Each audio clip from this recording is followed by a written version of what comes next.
जब जहन्नुम के दरवाजे खुले रह गए तब शुरू हुई वो खामोशी जो कभी चीखों से भरी थी।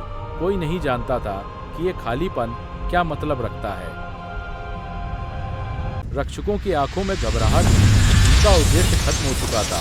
हाथ खाली पड़े थे और जहां पहले आत्माओं की चीखें गूंजती थी वहां अब कुछ नहीं था। मैं एक साधारण शिक्षक था जब तक कि मुझे कुछ नहीं दिखा।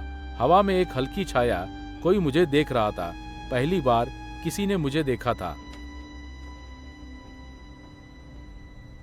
लोगों के सपनों में अनजान चेहरे आने लगे। वो आत्माएं जो सदियों से सजा भुगतती थीं अब घूम रही थी जिंदगियों के बीच। कुछ पछतावे में थी, कुछ बदले की आग में जल रही थी।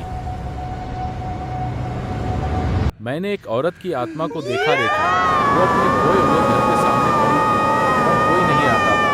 उसके होंठ हिलते थे पर कोई आवाज नहीं निकलती थी।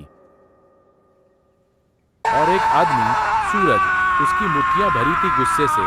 वो चीखता था पर चीख में कोई आवाज नहीं थी। उसका दर्द हवा में तरंगे बनाता था जो सिर्फ मुझे दिखती थी।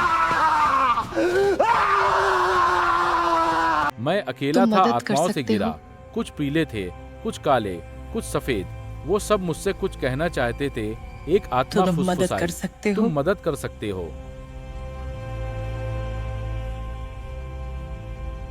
एक चौराहे पर मैं खड़ा था। एक तरफ सफेद रोशनी, दूसरी तरफ काला अंधेरा। दो आत्माएं लड़ रही थी और मुझे चुनना था किसे सुनना है, किसे छोड़ना है। रेखा की आंखों में आंसू जम गए थे। उसे याद था कुछ जो दर्दनाक था। आत्माओं को रोना नहीं आता, बस छाती हिलती है पर आंसू कभी नहीं आते।